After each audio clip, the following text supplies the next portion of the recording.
Para entender completamente lo que un perro está comunicando con su cola, es importante considerar el contexto. Aquí tienes algunos consejos prácticos. Observa la posición inicial de la cola antes de que comience el movimiento. Esto te dará una idea del estado emocional base del perro. Presta atención a la dirección del movimiento.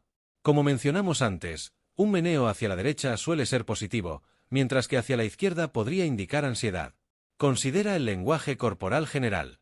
Las orejas, los ojos y la postura del cuerpo pueden complementar el mensaje que transmite la cola. Recuerda que cada perro es único, y aunque estas pautas son útiles, la mejor manera de interpretar el comportamiento de tu perro es observarlo y conocerlo a lo largo del tiempo.